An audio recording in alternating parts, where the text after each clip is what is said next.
Yo no sé si le pasó a mi hermano Rubencito y te haya pasado que al estudiar y estudiar y ves lo que comenta un comentarista, lo que dicen otros hermanos, lo que dice, ya de momento tu cabeza se queda así. No sé si te pasó, hermano Rubén.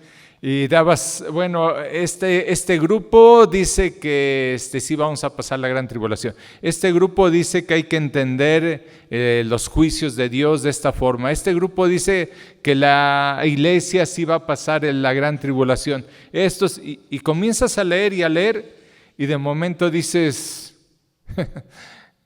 ¿qué será? ¿Qué será el sentido correcto? ¿No? Y yo le decía a Dios en la semana, ayúdanos como iglesia a entender, Señor, ¿qué quiere para nuestras vidas a través de este estudio? Y les comentaba hace ya algunos meses, creo, que si recuerdan estuvimos estudiando el libro de Apocalipsis con el hermano Linden. ¿Cuántos estuvieron con el hermano Linden estudiando el libro de Apocalipsis de los que están aquí? 3, 4 conmigo. ¿Sí? Bueno, no sé si recuerdan que llevamos un libro y el hermano Linden nos comentó que él aproximadamente sobre 22, 23 años había estudiado el libro de Apocalipsis. O sea, nuestro hermano era un hombre muy estudioso en la palabra de Dios. Y estuve leyendo varios comentarios, estuve leyendo el libro de nuestro hermano Natán, estuve leyendo otros y dije, bueno, tienen partes que podemos tomar y todo ello. Pero mis hermanos, en lo que prosigo o en la parte que me corresponde a mí, quiero proseguir dándole un poco el enfoque de lo que nuestro hermano Linden entendía acerca del libro de Apocalipsis. Y que esto nos pueda ayudar a tener un poco de claridad de qué estamos hablando. Creo nos ayuda mucho cuando nuestro hermano Rubencito nos pone ahí los dibujitos y vemos los caballos y vemos que nos habla de juicios y todo ello. Y bueno, quiero para comenzar esta tarde ir a un pasaje del libro de Apocalipsis que está en capítulo 1, verso 19.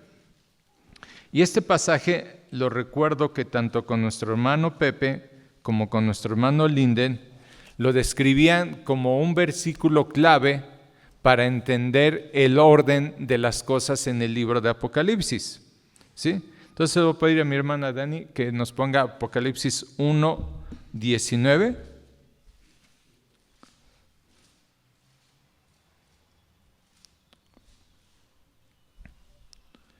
Y dice así, escribe, le está hablando el ángel al apóstol Juan, escribe las cosas que has visto, las cosas que son y las que han de ser después de estas. Habla de 3 tiempos, 3 categorías de cosas que el apóstol Juan en este momento se le están indicando que él tiene que relatar. Ahora, ¿cuáles son las primeras cosas que él tiene que escribir o de las que tiene que narrar? Lo que ha visto. Verso 2. 1, 2. Y está hablando el apóstol Juan, dice que ha dado testimonio de la palabra de Dios y del testimonio de Jesucristo y de todas las cosas que ha visto. ¿Qué estaba viendo Juan? La manifestación de Jesucristo en su gloria. Y le dice el ángel, escribe las cosas que has visto. ¿Cuáles son las que has visto? La manifestación de Cristo, de su gloria. Y narra nuestro hermano Linden de esta forma. No se indica las cosas que son, pero sí se indica las cosas que han de ser después de estas. Apocalipsis 4:1.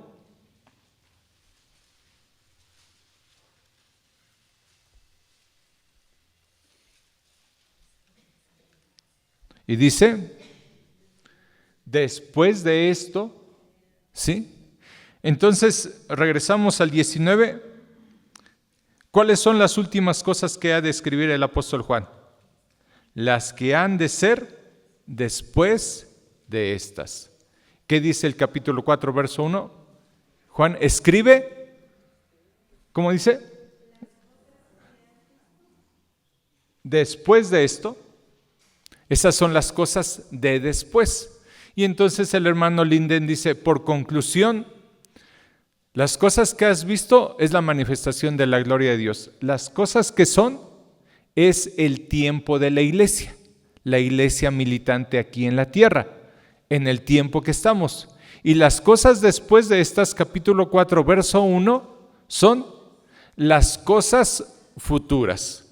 Así es como lo expresa nuestro hermano Linden. Y les digo, habrá debates que unos digan sí, así aplica, así no aplica, pero miren, quiero darles este panorama para que tengamos algo de comprensión en nuestra mente y después en las diferentes opciones que hay, digamos, Cristo viene aquí por su iglesia, no, Cristo viene al principio, no, Él viene al último, nada más es la segunda venida. Algunos dicen que la venida de Cristo es en 2 etapas, uno es el rapto de la iglesia y el otro es cuando ya viene al final de la gran tribulación. Entonces, voy a pedir a mi hermana Danielita, porfas,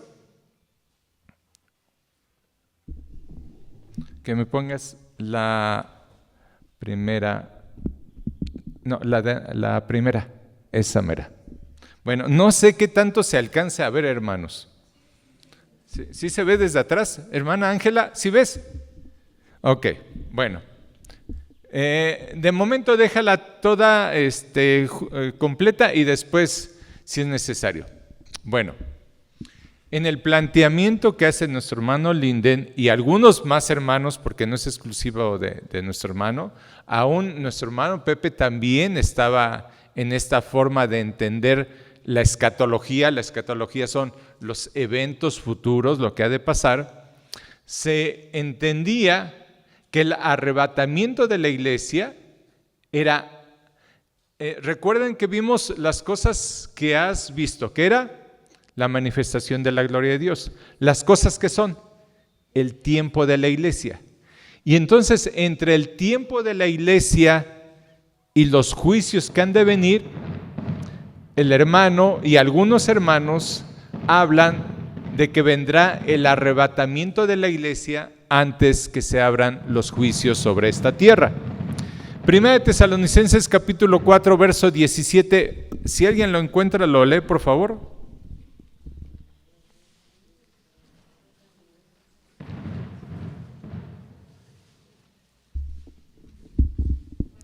Primera de Tesalonicenses 4, 17.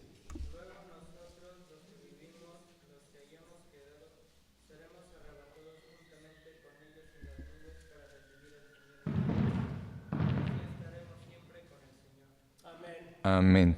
Ahora, perdón, me faltó, creo es desde el verso 16, Benjas. Otra vez, por favor. Ajá. Bien fuerte, Benjas. 4:16.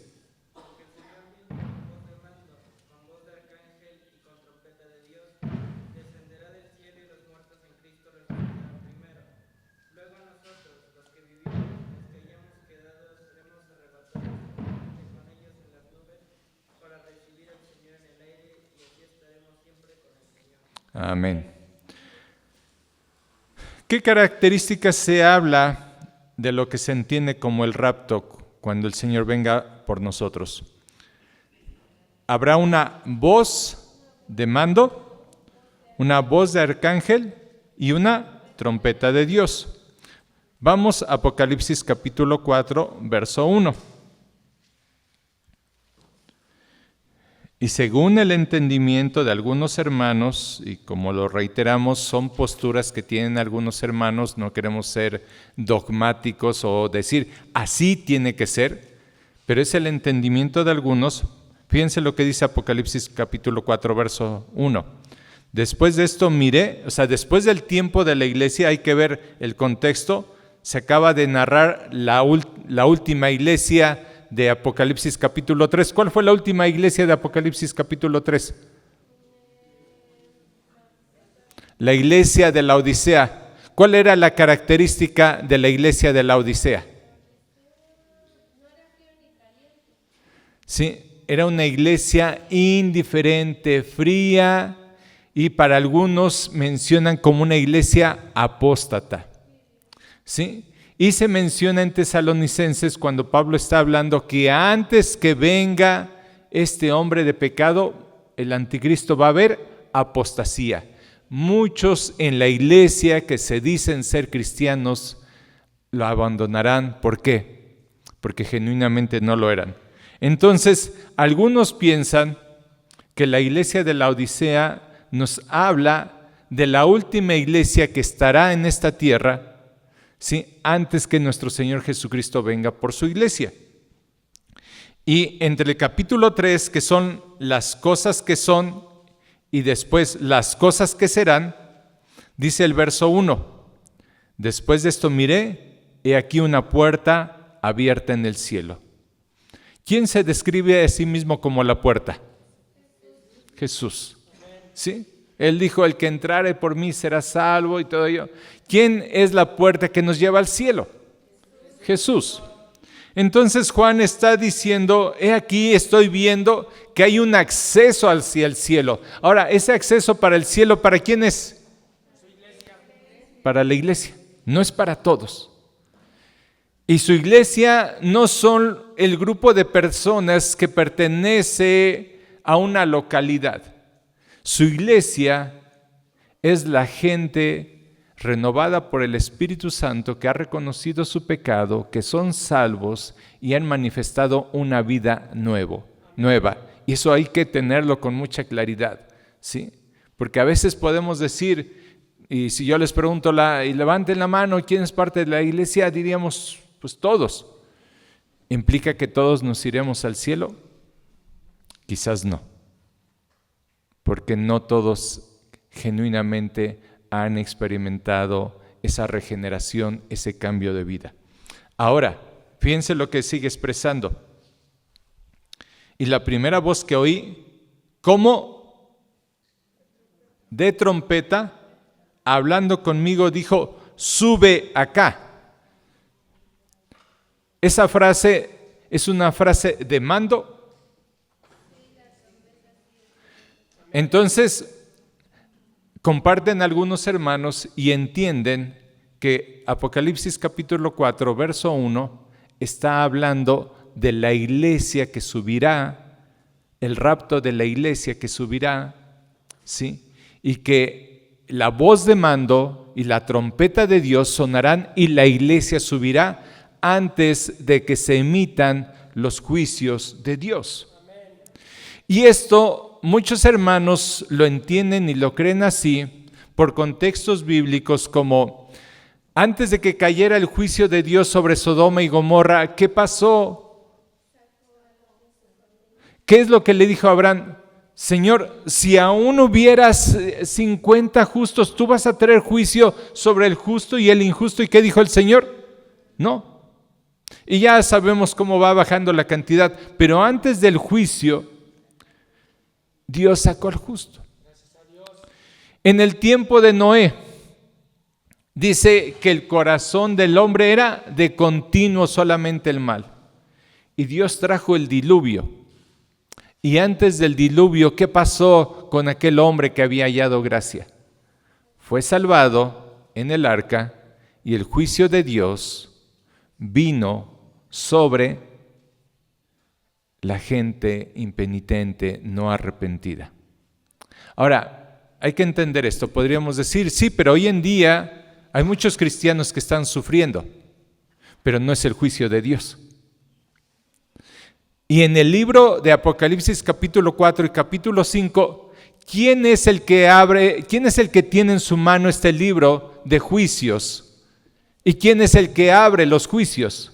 Jesús el Señor. ¿Sí? El Padre tiene en su mano este libro y el Hijo lo toma y comienza a abrir y a derramarse los juicios ¿de parte de quién? De Dios. Entonces, sí, a diferencia que hoy en día haya creyentes que son perseguidos y que son muertos, el tiempo de las cosas que han de ser después de estas es un tiempo de juicios de parte de Dios. No es el creyente sufriendo, ¿sí?, por consecuencia del maligno, del mundo, de la carne, sino son los juicios de parte de Dios. Esta es otra forma, ¿sí?, de poder entender este Apocalipsis. Entonces vemos que hay tres tiempos acerca de lo que podemos entender de Apocalipsis. Las cosas que has visto es de Apocalipsis capítulo 1, verso 9 al 29. Las cosas que son el tiempo de la iglesia militante, Apocalipsis 2, del verso 1 al capítulo 3, versículo 22. Y las cosas que han de ser después de estas, Apocalipsis capítulo 4, verso 1, hasta Apocalipsis capítulo 22, verso 5. Y entonces, nosotros podríamos decir que estamos antes del arrebatamiento. Todos estos eventos son eventos que van a suceder. Ciertamente, en nuestros tiempos hay hambres, ¿sí? Hay pestes, sí. Hay guerras, sí. Pero ahorita vamos a ir a Mateo capítulo 4, porque nuestro Señor también nos habla de estos eventos y nos dice que no serán comparados estos eventos, esta tribulación y gran tribulación, a lo que antes ha habido. Y entonces podemos ver que lo que estamos esperando, según el entendimiento de algunos hermanos, es el arrebatamiento de la iglesia. Y cuando la iglesia sea arrebatada, ¿sí?, el trono de Dios, y eso lo vamos a ver un poquito más adelante, lo narra Daniel, el trono de Dios es movido al cielo, al de aquí arribita, porque ahorita nuestro Dios está en el tercer cielo. Y el Señor baja y establece su trono, y ahí comienzan a emitirse los juicios, y Satanás, que está en las regiones celestes, es lanzado a la tierra, y entonces es cuando el anticristo comienza, por obra de Satanás, a ejercer su liderazgo y lo que quiera hacer en este mundo. Bueno, espero no enredarlos más de lo que quizás estén preguntándose, pero bueno, voy a tratar de que sea entendido y comprendida este tiempo que nos espera por vivir, Apocalipsis del capítulo 4 en adelante. Vamos al Evangelio de Mateo, hermanos, capítulo 24.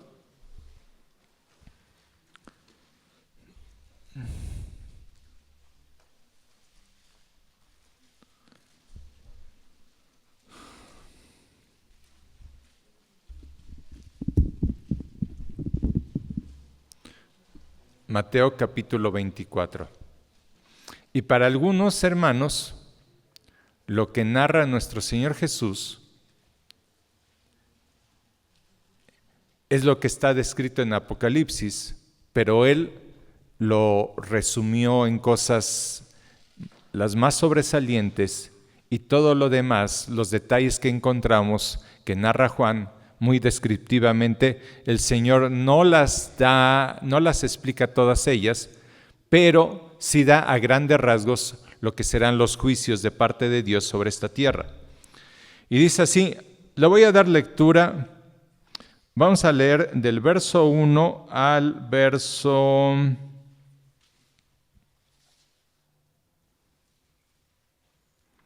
hasta el verso 15 de momento. Y voy a pedir de su ayuda, hermanos. ¿Sí? Yo voy a leer 2 versos y después pido que alguien lea otros 2 versos en voz fuerte para que escuchemos. Y Danielita, hermano, pon el pasaje bíblico por quienes no tengan su texto, su Biblia, ¿sí? Para que puedan seguir la lectura. Mateo capítulo 24, por favor, hermano. ¿Sí? Entonces, yo leo los primeros 2 versos y vamos a llegar hasta el verso 15. El último lee 3 versos. ¿Sale? Mateo capítulo 24. Y leo los primeros 2 versículos. Cuando Jesús salió del templo y se iba, se acercaron sus discípulos para mostrarle los edificios del templo. Respondiendo él, les dijo: ¿Veis todo esto? De cierto os digo que no quedará aquí piedra sobre piedra que no sea derribada. Verso 3 y 4. Y estando él sentado en el monte de los olivos, los discípulos se le acercaron aparte diciendo: Dinos cuándo serán estas cosas y qué señales habrán de tu venida y del fin del siglo.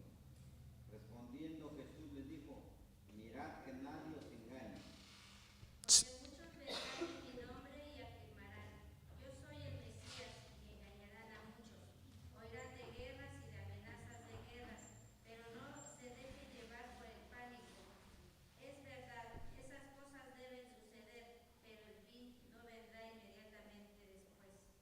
Porque se levantará nación contra nación y reino contra reino, y habrá pestes y hambres y terremotos en diferentes lugares, y todo será esto principio de dolores. Entonces os entregarán tribulación y os matarán y seréis aborrecidos de todas las gentes por causa de mi nombre. Muchos tropezarán entonces y se entregarán unos a otros y unos a otros se aborrecerán. Y muchos falsos profetas se levantarán y engañarán a muchos, y por haberse justificado la maldad, el amor de muchos se enfriará.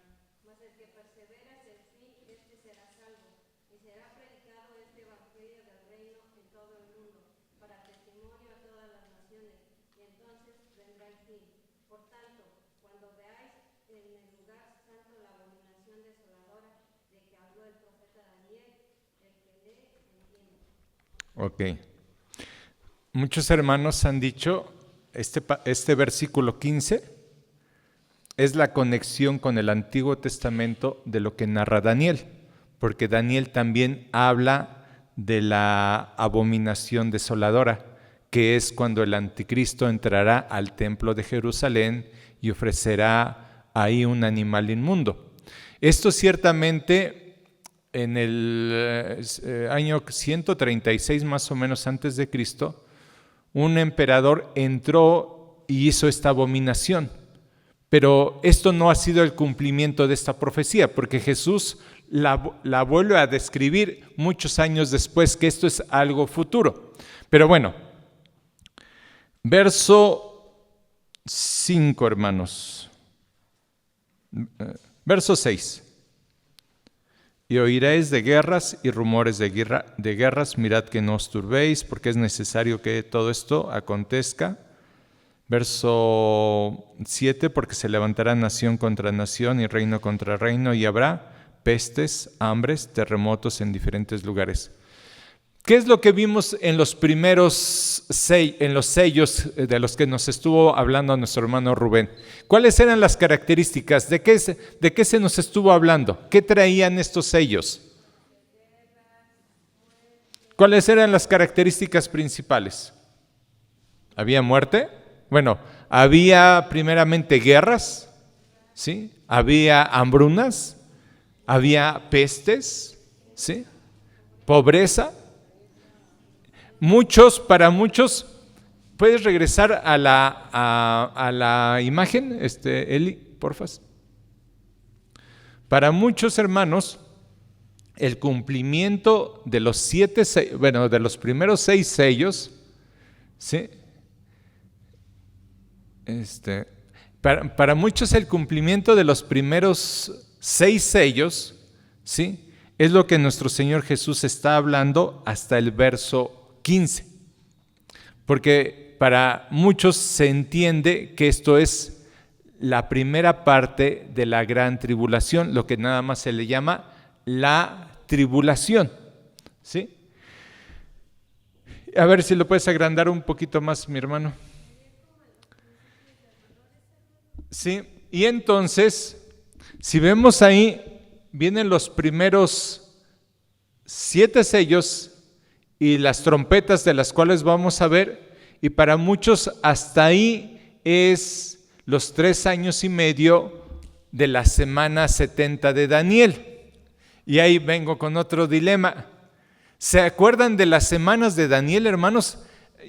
Levánteme la mano, ¿quién entiende o ha escuchado el mensaje de las semanas de Daniel? Eso hace mucho tiempo ya se nos predicó y es bien necesario tenerlo presente para entenderlo. ¿Nadie más se acuerda de las semanas de Daniel? Bueno, ahí por lo menos somos como 10. Vamos a tenerlo que explicar y vamos a ir a Daniel.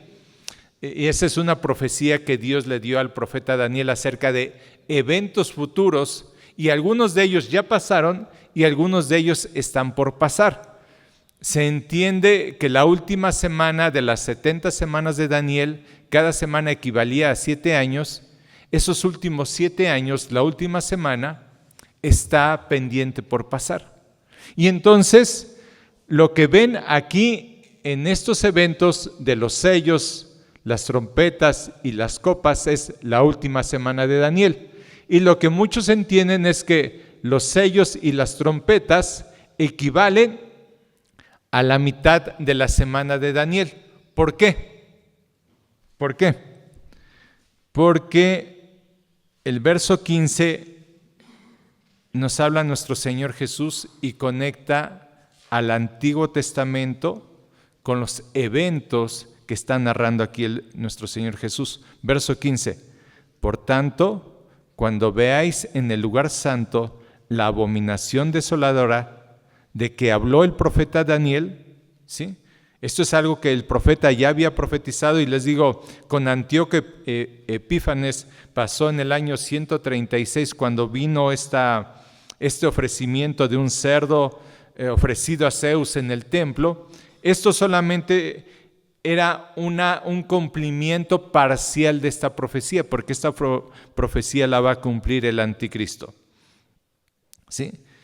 Y dice el verso 16, siguiendo la lectura, hermanos: entonces los que estén en Judea huyan a los montes, el que está en la azotea no descienda para tomar algo de su casa, y el que está en el campo no vuelva atrás para tomar su capa. Mas ay de las que están encintas y de las que críen en aquellos días.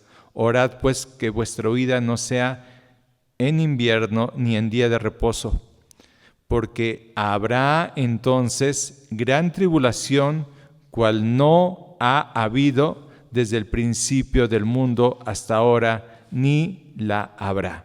¿Sí? Verso 21, Mateo 24, 21, por favor. Esto se entiende para algunos en la semana 70 o en los juicios que están por pasarse. ¿Sí? Ahí pon tu manita, Esteli, a la derecha, a tu derecha. Ahí está la segunda mitad de la semana 70, que son 7 años, y es donde vendrá la gran tribulación. Esto es después de que el anticristo ofrece en el templo de Jerusalén, que será reconstruido, esta abominación, y en la cual los judíos se darán cuenta que el anticristo, que había hecho un pacto de paz con ellos y con los pueblos árabes para que no hubiera guerra, realmente no era su Mesías. Y se darán cuenta que él, ¿sí?, es el que busca su daño y busca el aniquilarlos como nación, porque él se sienta en el templo de Jerusalén y dicen: yo soy Dios, adórenme. Y entonces es cuando se desata lo que es la gran tribulación. Ahora, como decía mi hermano Rubén, algunos entienden acerca de lo que se narra en el libro de Apocalipsis que no va en un orden cronológico, sino es algo cíclico. Hay juicios de parte de Dios y de momento se muestran en cierto capítulo y se vuelven a mostrar en otro capítulo el mismo evento, ¿sí? Y esto para algunos implica que el rapto de la iglesia no está narrada al principio, sino en medio. Cuando el anticristo se manifieste, la iglesia será llevada y entonces vendrá la gran tribulación. Y algunos dicen: la iglesia no pasará la gran tribulación. Y bueno, sé que me están viendo algunos con cara de incertidumbre, ¿verdad? Voy a darles una copia de esto, mis hermanos, y van a poder ir apuntando los pasajes bíblicos y viendo más en detalle, esperando, mis hermanos, y el propósito de esto es que nos quede claro. Ahora, ahorita estoy avanzando muy rápido porque solamente quiero darles el esquema, pero quiero llevarles a los aspectos más importantes que consideré al leer este pasaje de Mateo capítulo 24. Y leímos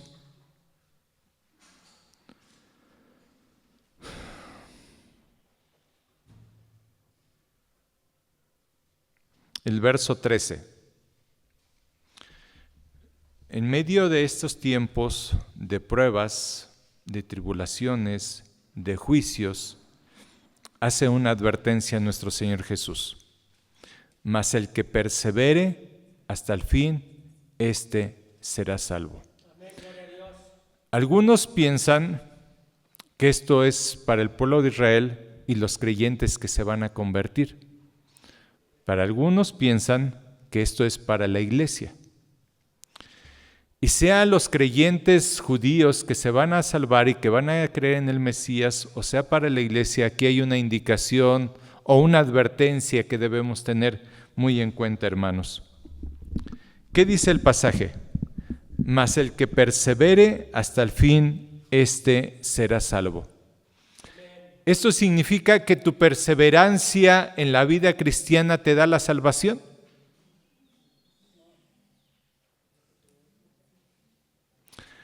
El que persevere hasta el fin, éste será salvo. ¿Esto significa que tu perseverancia como cristiano te hace salvo?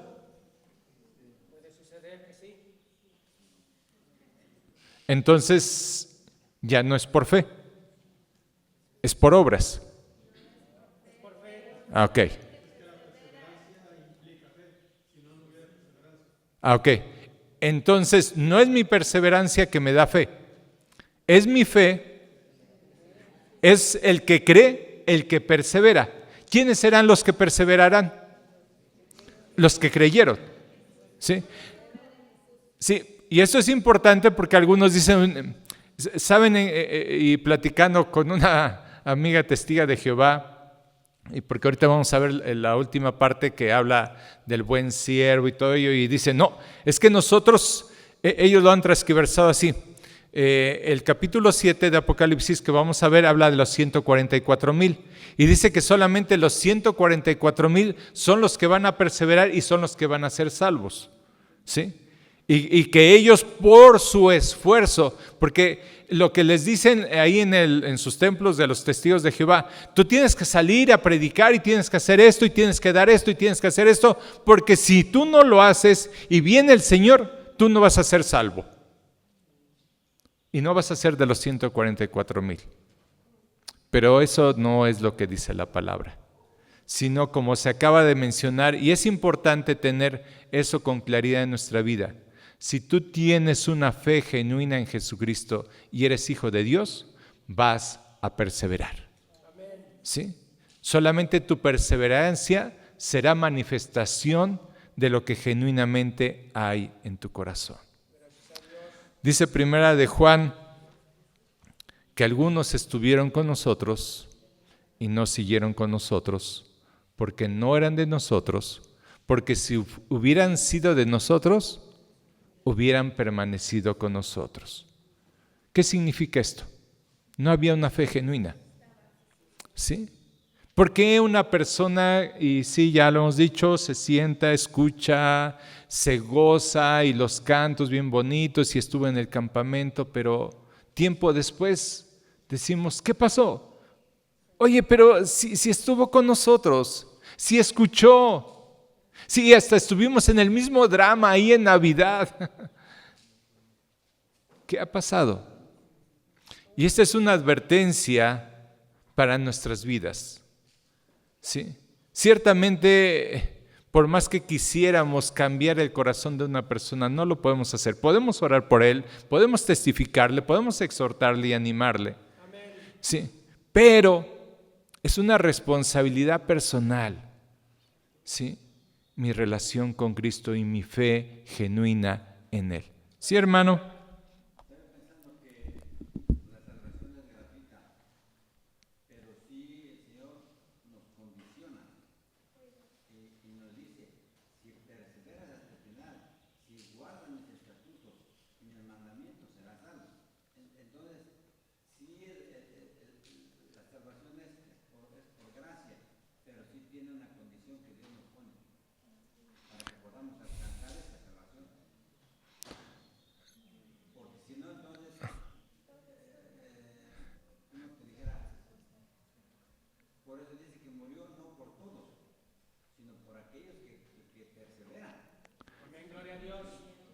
Ok. Te voy a dar esto, pero si haces esto, una condición que tú... No, hay que tener cuidado, hermanito, porque ninguna obra que nosotros hagamos nos va a salvar. Todo lo hizo Cristo en la cruz, por ti y por mí. Y cuando tenemos esa fe genuina, entonces vas a perseverar. Ciertamente en el proceso habrá creyentes con una fe genuina que titubeen, que tengan dudas, quizás que lleguen a tener tropiezos, ¿sí?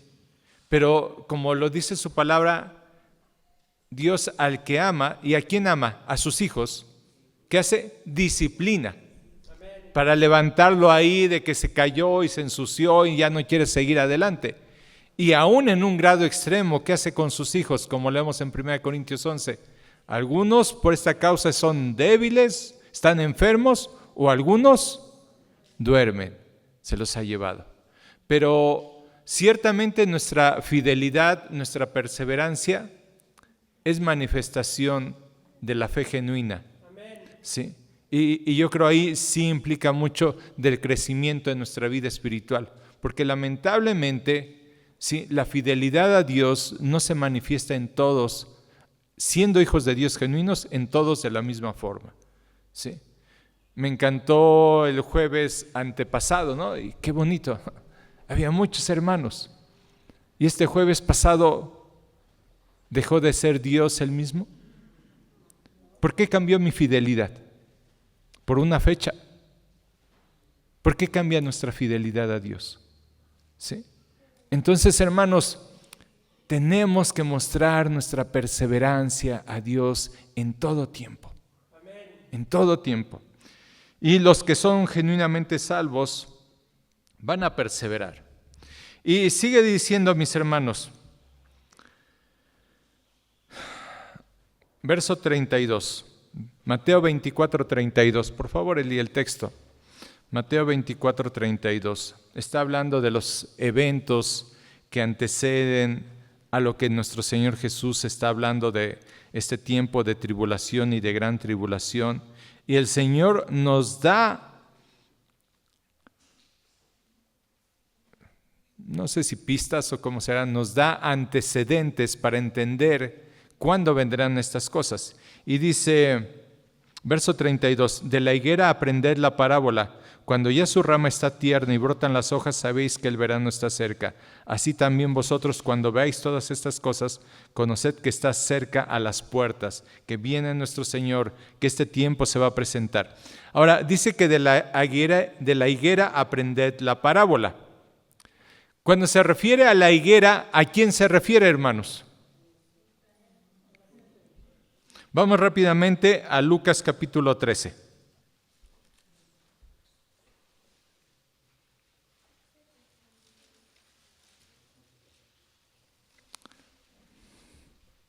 La pregunta es, ¿a quién se refiere Jesús cuando se refiere a la higuera? Lucas 13:1. En este mismo tiempo estaba ahí algunos que le contaban acerca de los galileos cuya sangre Pilato había mezclado con los sacrificios de ellos. Respondiendo Jesús les dijo, ¿pensáis que estos galileos, porque padecieron tales cosas, eran más pecadores que todos los galileos? Os digo, no. Antes, si no os arrepentís, todos pereceréis igualmente. O aquellos 18 sobre los cuales cayó la torre de Siloé y los mató, ¿pensáis que eran más culpables que todos los hombres que habitan en Jerusalén? Os digo, no. Antes, si no os arrepentís, todos pereceréis igualmente. Dijo también esta parábola, tenía un hombre una higuera plantada en su viña, y vino a buscar fruto en ella y no lo halló, y dijo al viñador, he aquí hace 3 años que vengo a buscar fruto en esta higuera y no lo hallo, córtala, ¿para qué inutiliza también la tierra? Entonces respondió y le dijo, Señor, déjala todavía este año, hasta que yo cabe alrededor de ella y la abone, y si diere fruto, bien, y si no, la cortarás después. Cuando el Señor Jesús está hablando en el capítulo 13 y está hablando porque algunos se sentían más justos que otros dentro de los judíos, les dice el Señor, no, ¿sí? Aún estos que los mataron el imperio romano eran malos y también ustedes si no se arrepienten. Y luego de los que les había caído una torre y todos decían, estos han de haber sido bien pecadores. Y les dice, no, si ustedes no se arrepienten también van a perecer. Y entonces narra esta parábola nuestro Señor Jesús de esta higuera. Y en el contexto, ¿a quién se estaba refiriendo? Al pueblo de Israel, que no tenía frutos de arrepentimiento, ¿sí? Que el Señor había estado trabajando en ella y aún así algunos se sentían mejor que otros. Entonces regresamos rápidamente a Mateo capítulo 24, mis hermanos, y dice que aprendamos de la higuera.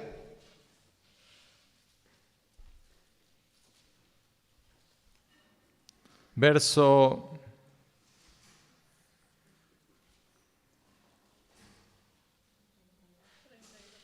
32.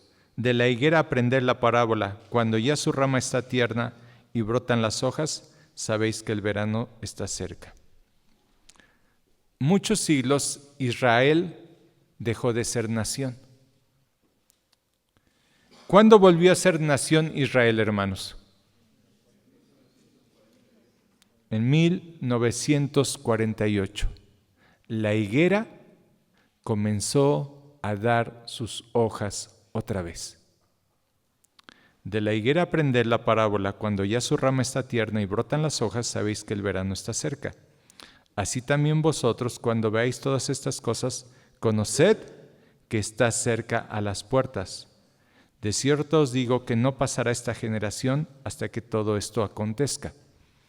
Algunos se refieren a Israel como la higuera que ha vuelto a tener vida, y eso fue en 1948, después del holocausto nazi, de todos los judíos que mataron, o más bien después del holocausto judío y los nazis, todos los judíos que mataron, Israel, las Naciones Unidas les volvió a decir que era una nación y volvieron a establecerse en sus territorios. Y bueno, los conflictos que hay hoy en día.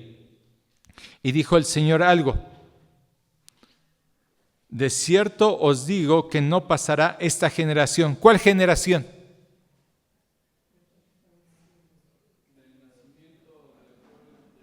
De la higuera otra vez floreciendo, ¿sí?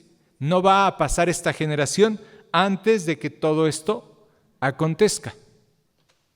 Ahora, hermanos, fue en 1948.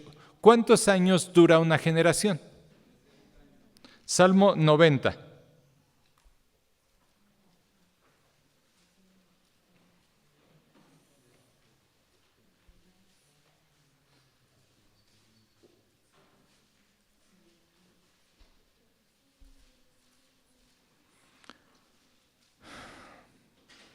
Verso 10.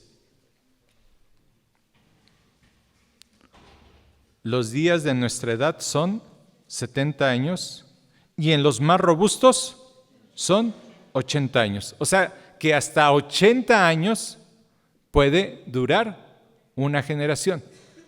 Si a 1948 le sumamos 80 años de una generación, ¿qué dato nos da?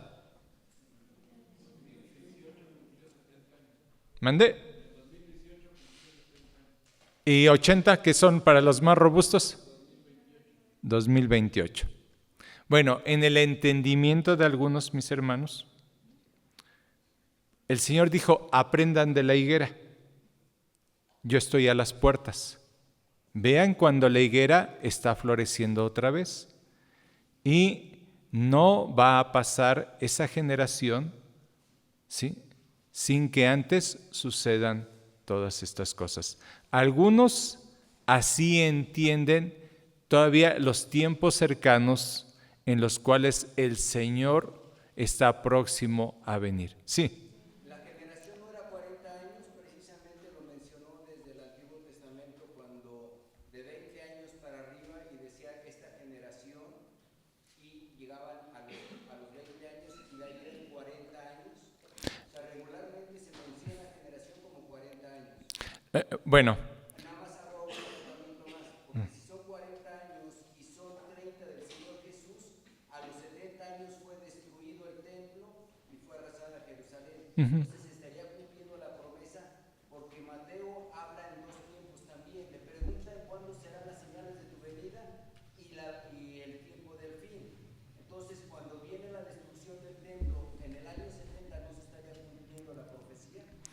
No, porque más adelante, hablando de la profecía de Daniel, dice que el animal inmundo se iba a ofrecer en el templo.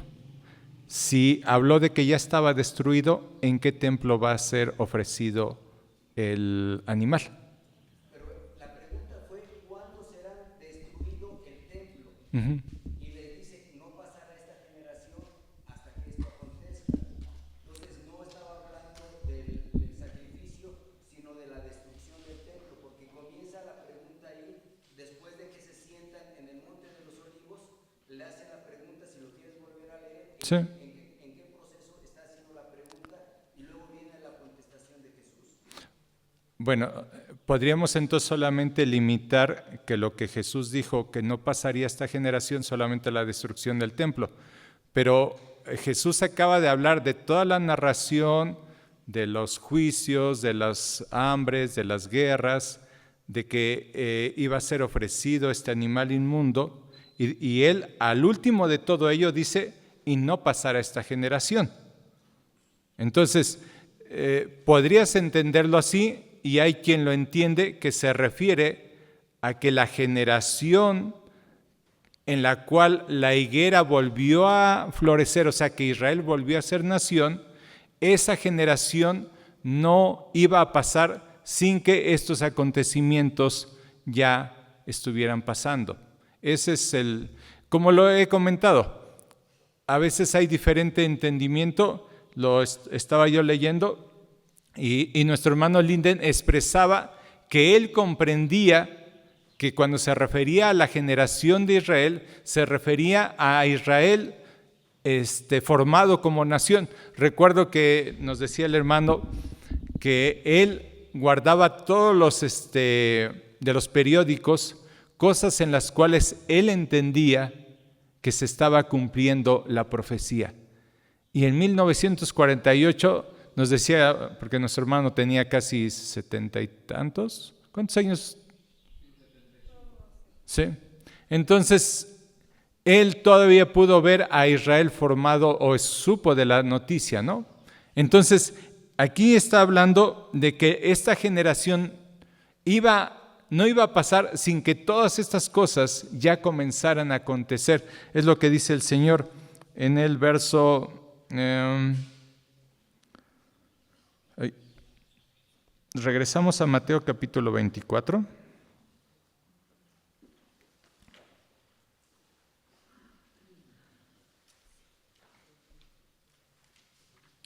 Ahora, de esto, hermanos, bueno, ya por tiempo, voy a tomar más tiempo para ir detalle por detalle para verlo desde el libro de Daniel. Y como les decía, tenía algo que era el énfasis que les quería yo dar sobre esto. Pero bueno, es una forma en que lo expresa mi hermano Alfonso. Y quiero que vayamos al verso 40, Mateo 24, 40. Porque después de todo esto que habla el Señor Jesús, da una indicación muy importante. Uno fue la perseverancia. Y dice Mateo 24, 40. Entonces estarán dos en el campo, el uno será tomado y el otro será dejado. Dos mujeres están moliendo en un molino, la una será tomada y la otra dejada. Velad pues, porque no sabéis a qué hora ha de venir vuestro Señor. Pero sabed esto, que si el padre de familia supiere a qué hora el ladrón habría de venir, velaría y no dejaría minar su casa. Por tanto, también vosotros estad preparados, porque el Hijo del Hombre vendrá a la hora que no pensáis. ¿Quién es pues el siervo fiel y prudente, el cual puso su Señor sobre su casa para que les dé el alimento a tiempo? Bienaventurado aquel al cual cuando su Señor venga, le haya haciendo así. De cierto os digo que sobre todos sus bienes le pondrá. Pero si aquel siervo malo dijere en su corazón, mi Señor tarda en venir, y comenzare a golpear a sus consiervos y aun a comer y a beber con los borrachos, vendrá el Señor de aquel siervo en el día que no espera y a la hora que no sabe, y lo castigará duramente y pondrá su parte con los hipócritas. Ahí será el lloro y crujir de dientes. Después de que nuestro Señor nos está hablando de estos eventos futuros, Él no solamente habla de esto, sino da una aplicación o una llamada de atención muy fuerte. Y dice el verso 46, bienaventurado aquel siervo que cuando su Señor venga le halle haciendo así. ¿Cómo? Trabajando. Verso 48. Y quiero que veamos las características de este siervo. Pero si aquel siervo malo dijera en su corazón, mi Señor tarda en venir, y comenzare a golpear a sus consiervos y aún a comer y a beber con los borrachos, vendrá aquel Señor, ¿y qué va a hacer con este siervo? Lo castigará duramente y lo pondrá con su parte con los hipócritas. ¿Qué característica tuvo este siervo cuando el Señor llegó? Hubo 3 cosas. La primera, ¿qué dice? Verso 48. La primera característica de este siervo. Si dijera en su corazón, mi Señor tarda en venir. Ay, ¿quién sabe cuándo venga el Señor? Eso ya se habló muchas veces. Eso ya se predicó antes, ¿no? Ay, ¿quién sabe cuándo? ¿Cuál es la actitud de su corazón de este siervo? No toma en cuenta la venida de su Señor. Y como no toma en cuenta la venida de su Señor, ¿cuál es su segunda característica?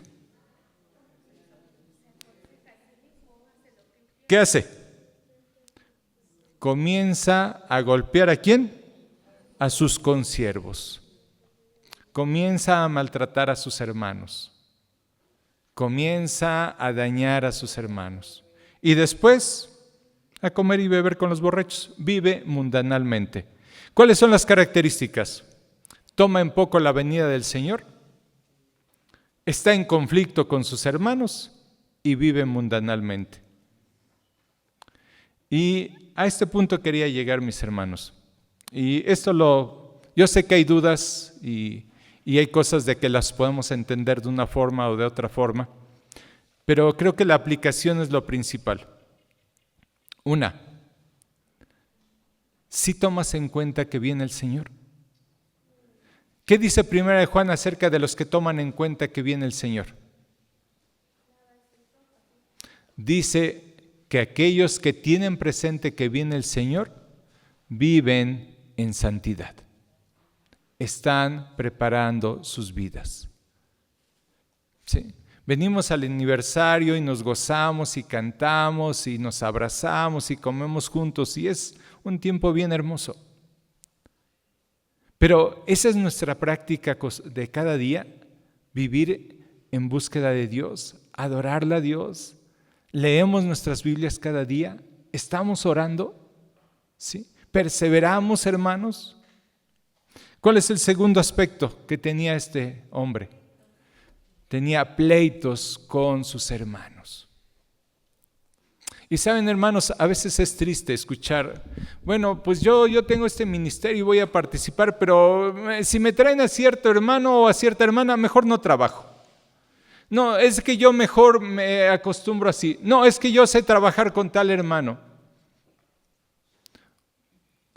Me decía un hermano con el que estuve platicando igual de su iglesia, dice, hermano, yo quiero trabajar, ir a servir a otro lugar y todo eso, pero ¿sabes qué he pensado? Que si me salgo se divide la iglesia. ¿Cómo, hermano? Pero si es una iglesia que sirve tanto y trabaja tanto y hace tanto.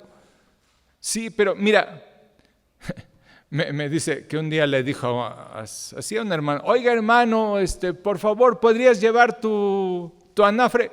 Se levantó y dijo, yo no llevo nada, hermano, a mí no me pidas nada. Dice, es que si no se lo pide a otro hermano, no lo hace. Sí. Y yo pensaba, hermanos, o sea, ciertamente, bueno, hay que acomodar las cosas y los eventos, o a pedirle a Dios discernimiento porque podemos entender de una cosa a otra cosa. Pero hay un hecho, hermanos, el Señor viene. Sí, y quizás en el proceso diremos, Señor, pues perdón, no entendí bien. Sí, yo creí que no iba a pasar la gran tribulación, pero aquí estoy. Pero aquí hay algo bien importante y es la condición de nuestro corazón en este tiempo. Y dice que el que tiene esta esperanza de que viene el Señor, a sí mismo se purifica como Él es puro. Pero este consiervo vivía mundanalmente en los placeres de este mundo y en la relación con sus hermanos le caracterizaba en una cosa: conflictos. Y me decía el hermano, es que si unos hermanos presiden, otros no hacen caso, y si estos son los tiempos de nuestras iglesias. Este es el tiempo de nuestra iglesia, hermanos. Tú estás en la condición que con ciertos hermanos no puedes laborar, funcionar, trabajar. Eso es lo que hay en nuestros corazones. Sí. Si tenemos o no tenemos razón antes o después, el rapto o lo que sea, el Señor aclarará esas cosas y el Señor las hará como Él determinó y Dios nos ayude. Pero aquí un aspecto que es importante es cómo está nuestra vida espiritual hoy en día. Sí. Sí te podrías levantar en este momento de pie y preguntar, yo diría, hermano, levántense los que no tienen en su corazón nada con nadie. Que se pueden llevar bien y saludarse bien con todos y no tienen nada en su corazón, porque un día dijeron esto de mí, porque un día no me saludaron, porque un día no me invitaron, porque un día yo no fui, porque tú sabes los porqués. ¿Eso Dios quiere en su iglesia, mis hermanos? Sí. O sea, ¿qué hay en tu corazón? ¿Qué hay en nuestro corazón? ¿Qué dijo el Señor Jesús? En esto conocerán que soy mis discípulos si se amaran unos a otros. Y dice 1 Juan que el que no ama a su hermano no es de Dios. ¿Sí? Y sí podemos decir que tenemos 50 años de iglesia y que estuvimos aquí desde el jardín de niños y lo que quieran, pero no nos amamos, hermanos, o algunos siempre están teniendo cosas en sus corazones y en vez de tener un corazón humilde ante Dios y pedirle perdón a Dios y pedir perdón a los hermanos y decir, hermano, quiero restaurar mi relación contigo, preferimos seguir quedándonos con corazones así. Y dice que vendrá el Señor y le dirá a ese siervo, ¿por qué te la has pasado golpeando a tus hermanos? Un chisme golpea a los hermanos. Sí. Lo difamamos, decimos. Sí. Oiga, hermano, es que yo le quiero decir, mira, hermano, no me lo digas a mí, ves y díseselo al hermano. Dile a la hermana. O sea, si tienes algo en tu corazón, el principio bíblico es, ves y arregla la situación con él, con ella. Y a la fecha de hoy, hay quienes, ya sí estoy bien. ¿Qué esperamos, hermanos? Que llegue el Señor y diga, ¿cómo dijo? Verso 51. Y lo castigará duramente y pondrá su parte. Ay, qué feo es que me digan eso, ¿no? Hipócrita. Hipócrita. Porque participas de la cena del Señor y no has perdonado a tu hermano o a tu hermana. Hipócrita, porque quieres servirle a Dios, pero en tu corazón tienes resentimiento. Sí. El Señor nos dice, prepárate. Prepara tu vida. Preparémonos como iglesia. ¿Cuánto tiempo tenemos que esperar para restaurar todas nuestras relaciones? Y miren, todos somos, yo soy bien difícil de amar. Todos tenemos cosas y pensamos, no, es que tal persona. Y pensamos que somos perfectos, que no tenemos detalles. Y en vez de ser humildes, y como el Señor nos narró esa historia de esos 2 deudores, ¿sí? Y que va el primero y le dice, Señor, perdóname el $1,000,000, ¿no? Y que le dice, está bien, movido a misericordia lo perdonó, ¿no? Pero sale con su siervo que le debía $100 y ahora sí me pagas todo. Y no recordamos cuánto nos ha perdonado Dios y decimos, no, a él, a ella, yo no lo perdono. ¿Cuánto te ha perdonado Dios? ¿Sí? ¿Cuánto era nuestra deuda con el Señor? Entonces, mis hermanos, ¿sí? Dios quiere una iglesia que esté unida en amor, que vivamos en santidad, que no endurezcamos nuestro corazón al llamado del Señor. Y sea honesto, sea honesta. Si tienes problemas con un familiar, con un hermano, no vivas así, no vivamos así, ¿sí? Arreglemos nuestras relaciones.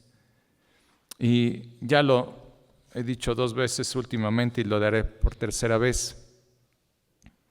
Si tú vas a presentarle tu ofrenda al Señor y ahí te acuerdas que tienes algo contra Él, ¿qué dice el Señor? Deja ahí tu ofrenda y ve primero y reconcíliate. Y después ven a presentar lo que tú quieras. Y saben, una de las pláticas que teníamos y coincidimos con este hermano, que muchos hermanos en su arduo trabajo, en su servicio en la iglesia, piensan que pueden compensar a Dios sirviéndole aunque no estén bien con sus hermanos. ¿Y qué dice Dios? Antes de que me sirvas, arregla las cosas con tus hermanos. Si no, no me presentes aquello que tú me quieras dar. Sí. Y algunos decían, no, pero pues yo creo que si laboro y sirvo mucho a Dios y ofrendo mucho y hago esto, yo creo que con eso Dios estará contento. Dios dice, no quiero nada de ti si no es con manos limpias. Entonces, mis hermanos, ¿sí? No sé si en la semana escucharon las prédicas de Mujer Verdadera, pero hablaba el pastor acerca del avivamiento. Y decía, los avivamientos que hace Dios primeramente es con confrontación con el pecado. Sí. Y Dios quiere confrontar nuestra vida con nuestros pecados.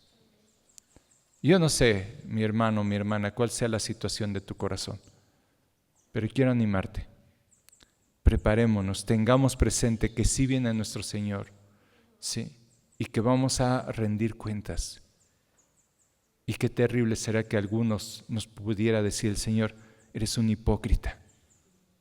Sí, duro va a ser el castigo, porque en tu corazón, estando ahí en la iglesia, con mi familia, no amaste a todos tus hermanos. No podemos ser selectivos. Con estos me llevo bien, con esos no. Entonces, ¿qué hace el amor de Dios en nuestra vida? Sí, sí, mi hermano.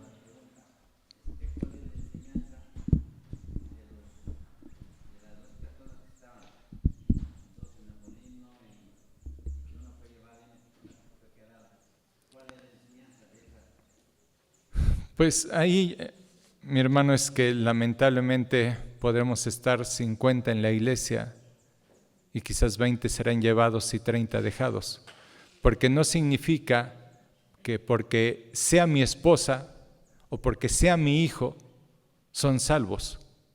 A veces queremos pensar, porque estoy en la iglesia, porque mi papá es el anciano, porque estoy en la alabanza, porque mi tío es el que donó el terreno, soy salvo. No, no es por andar junto con otra persona que somos salvos. Es una decisión personal. Y terriblemente habrá familias divididas entre el cielo y el infierno, hermanos. Y qué terrible será. Sí. Decía Joshua en su testimonio que nos compartió hace 8 días, que el peor testimonio del cristianismo lo recibió en su casa. ¿Sí? Viendo a su padre golpear a su madre. Y a veces los padres podemos ser un estorbo para que los hijos crean. Entonces, no porque andemos juntos, ¿sí? O sea, yo quiero que mis hijos sean salvos, pero yo no puedo obligarlos, yo no puedo cambiar sus corazones. Puedo orar por ellos, puedo exhortarles, puedo reprenderlos, puedo castigarles, pero no puedo cambiar sus corazones. Y lamentablemente habrá familias divididas. Pero estamos todavía aquí, mis hermanos. Y a lo mejor tu actitud de humildad y de arrepentimiento con aquella persona quebrante el corazón para decir, ese es hijo de Dios, mira a mi papá, ¿sí? Ya pidió perdón, ya se arreglaron las situaciones. Dice que si diéramos mal testimonio, si hiciéramos tropezar a un pequeñito, sería mejor atarnos una piedra de molino y echarnos a lo profundo. O sea,